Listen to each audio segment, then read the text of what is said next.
nze Mr Frost watulabeeyo yeah nze Mr Frost amanya amatuufu nze Martin mbira semanda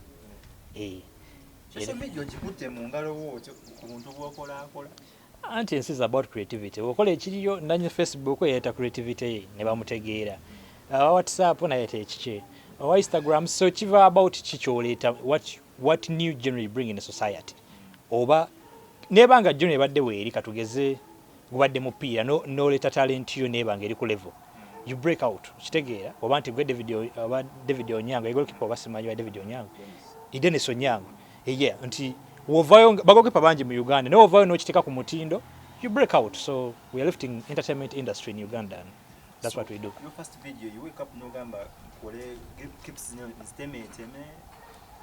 like when I was starting go what ngatandika yeah nayintandika it wasn't even about Mr Frost na just enkola vibe yange kintu just kya kujerega bujerezi like zari kwa natandikirako nali awo nenkola vibe yange ne bakyaga ngamba get us another video ngamba naka video yakalanta kakananga abantu ebintu babyagadde byenkola nenze this is not what I'm supposed to be doing nze nebire ebinje ebyokola okusinga videos just a hobby yeah videos are just it's a hobby I can do it at any time yeah so mala weeks billing asikoze video yeah because just a hobby you understand video yasoka mukusoka bya bizibu kubanga I could take even like 2 days doing a video you understand yeah kati try more than 24 hours you know tula olowooze kyo ino kola bichi okitegeera nga gundi equipment zina zali nafu you get so it wasn't easy yes singa my in the beginning it doesn't be that easy yasantwanga nnyo obudde okusinga kati yeah kirade nkolera mu saawe 5 nzo kinyigiza nikola mu saawe 3 you understand yeah so the video is it's out of creativity okitegeera kubanga you are catching somebody okuteka very serious eri funny you get so it's not easy as people may think nga bantu bangamba ngo doteyoka video si byangu you know it's like music si mwangu you understand it's like a movie si byangu bino si bya TikTok okumayiminga okiya yogede nodamu no kimayiminga no teka ne bako nofuna views bino bya it's analytical thinking you understand video kibali oboze kono no gamba wow never ugira bana njikoze sa video ningani I have over 30 videos ndoza video nasenga okukola nenjiwulira nti njikoze yali ya Trump ya Trump kati nasenga okukola kuba yafuna views mitwala 5 eyo kitegeera so ya Trump bantu bajagala nnyo abatugirako taxes no taxes batugirako internet mu January awo nagenda okoma nga abantu bajigwira dabe Zambia abe Nigeria nga bajagala mu kaseera I even don't know how it came about ndi batujako internet ate ngenda kudda ku gundi video nyeleka mitwalo nga 10 ngeri mitwalo 5 ninchewunye ngamba wow you understand yeah but also there are many videos zinenyumiriza zekwa nange nenseka nga nziraba nziramu ziraba yeah olumuseka zi videos alumbi baninga obambuza mbuzo omuntu ebibuzo nga tabitegeera bulungi binsesa era behind the scenes ebisinga zenteka mu videos zange mbanseka yeah because binyumira nange olumubinsesa osinzira kukyoselekinga video nogamba leero kampale video it depends on my mood because ngana wo mind omuntu ali media ekintu ogendo kikola bulungi nga you are in the moods you understand neguwa mpira nogenda no samba nga toli mu mood toja teba toja kolaki so kati nze mbera onesinzira ku chichi neetaga sawezo kwa it's not about gwe it's about me public demand take public demand and is watching kwa gundi yange compare ne music industry wizo gamba Kenzo cheche public demand kyabakola no he just wakes up naga kampandika oliyimba weruti ndifulumi okitegeera kazi it's not about public demand ya public demand yinzo okujanga gamba damoto teyo full figure damoto teyo penge damoto teyo ono ningamba okay bamwagadde kamuddemu ne mbane program yange work plan yange chiche ino tambulirako kitegeera yes and gwe ino tekako gwe ino okuzzaako that's how it works neba fane bajjanga basusenga mu 10 bagala omuntu yomu how do that videos nezokulo zijjawa okole ezizo no film no filming yeah I film I have my camera stand I have my laptop I edit them I script these videos we are closer below kwate simo recording we script these videos we sit and think what to do you understand yes so kyemba njagala okukola nkijja ku internet fine nga nti kati njagala kukola kuba enjogera saazi naye wenda okuyisa obubi minisita mulamba ngenda mulabisa so ebintu bino nti nze ndaba kiki nnina okukola nange ne fine nga okay kati yayogedde kino nnina okukola went that's how it works you understand yes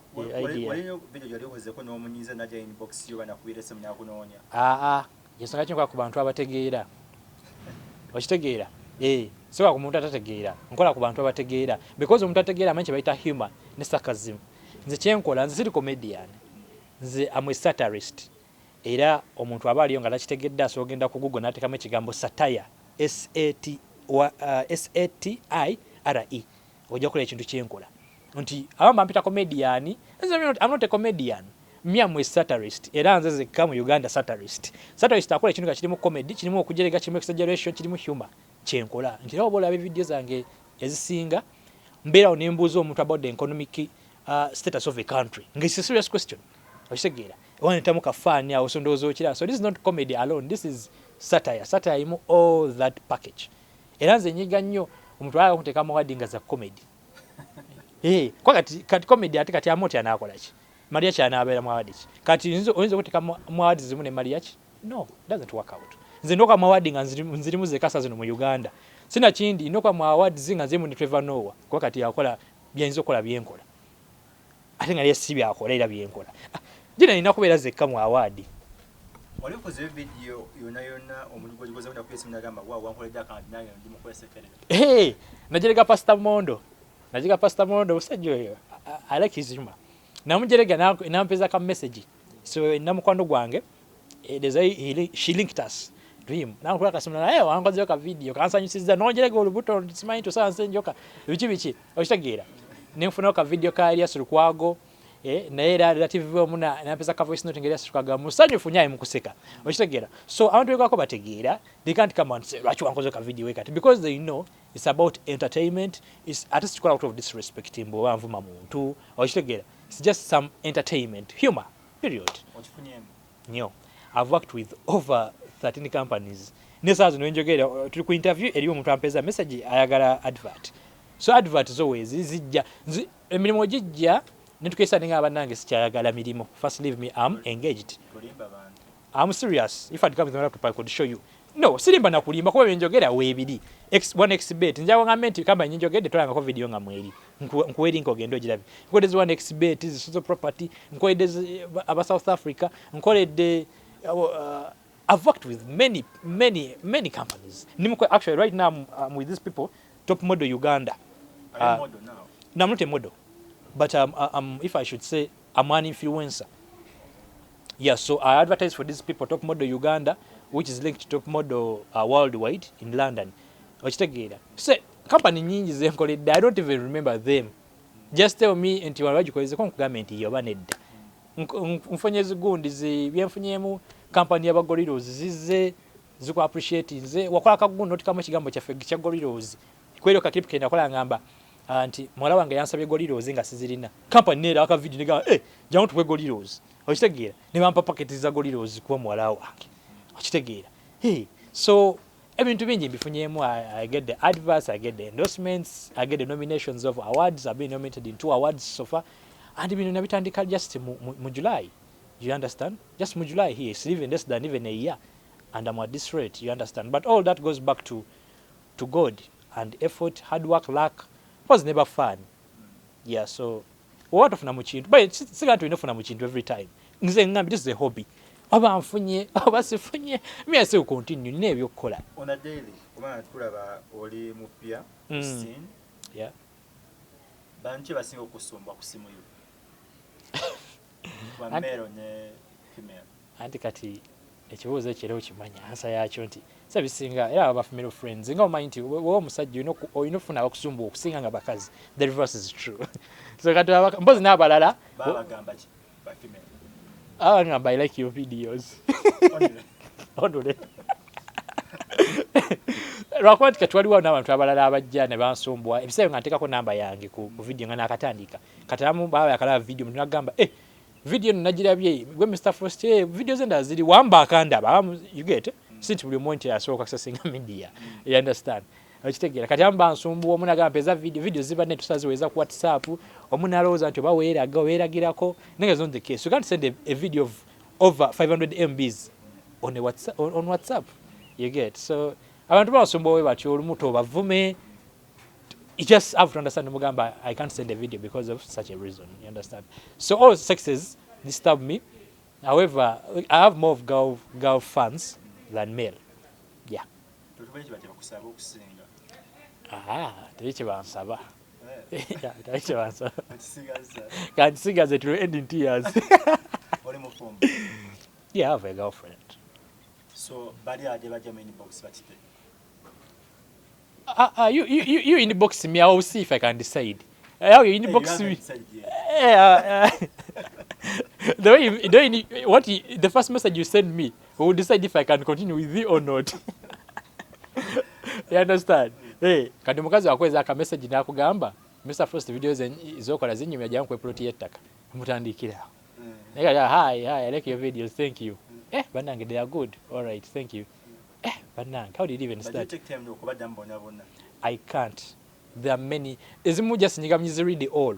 Onyiga ku WhatsApp no nyiga read the all because often messages like on a day basis you can get like 15 new numbers, you understand? Ebintu webiti. Uzene nini yange ku WhatsApp najijja mu simu. Ekitegezo gikozesa. Simalala. No siganti mala but you can't receive calls from over 10 people a day. Eri muntu akuyisa simu ngaje akogerako nawe, you get nga nice videos what you navako. When akoya please help me, I'm a musician, do you have any connection? So it's disturbing. Sicyangu kya handling all those people. You understand? Naye omuntu abe wabula ayinza gamba abantu beeraga. Ne munange sicyangu. Wala sicyangu. Bera mu kifonga bwe mwaje akubuuza hi. Abantu nga abiri ngoyimiridde olaba tekikutamye. Before ali okola kintu nakola bintu. Of course, not even before nali ngola kintu akola. Nze ndi computer scientist. I design apps, you understand? Yeah, so nebyo kingambi kiri nti nze nebyo kola ebisinga ku bino. You understand? So this is just a hobby. So when I link in Chabikola, I'm a student at Cavendish University, Uganda, bachelor's degree in computer science, and also at the same time, I'm a student. I was admitted last year in November at EU Business School in Switzerland. I'm also doing digital business design and innovation. Era ndoza Cavendish njasigala nga njagenda nga nsomera ku line online. Ate ngende eri nsome ebintu byange. This June. Yeah. Tunulye abavubuka. Tulaba oli motivated nnyo oli akiri mu kintu. Yes. Wakati woyinza owabavubuka. Omuvubuka yenna obaga kola ebintu byenkola. Not ebintu byonna byokola. Anything else. Or any other thing. Yeah. Like okay, just a word to the youth. Yeah, ng'omuvubuka yenna nti oyagala okuba successful mu nsi muno. Don't do drugs. Ng'otandika. Noba oli wakabi ekiseba DMX drugs ekiseba Whitney Houston drugs, you understand? Don't do okay, do them but don't over do it.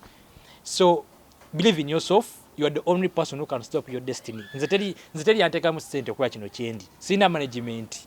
Nze sina manager. Era tebangayo omuntu agamba nti manager wange. Nze sina manager. I'm myself alone. Sentence zikka kuba amagezi ngafuna zekka. Yeah, so the youth, just please believe in yourself, you will make it. Don't do drugs, don't drink yourself silly. Tonya no yitawo. Yeah, don't look for a job. Be creative. Omusajja wa gundi wa WhatsApp bamugwa ku Facebook, yakola Facebook ne bamugoba mbo talina waka.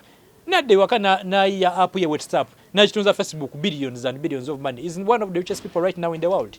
So omuntu omu ayinza okugoba n'owooza nti okomye. Sit home, create something, oba olinamu kasente genda osomeyo koosi oba ya fire prevention, someyo koosi ya first aid, someyo koosi ya media. Be a good citizen, you understand? You will make it. Trust me, you will make it. You can all coexist. You can all be musicians and coexist. Eddie Kenzo ajja tukikiseera aveewo tuba tukyayagala omuyimbi omulala. Ogundi ajja tukikiseera aveewo tuba tukyabaagala. So you can all coexist. Just do yourself and believe yourself, period. Yeah, Facebook, Instagram, Twitter, nze Mr. Frost. MRFROST. Mr. Frost.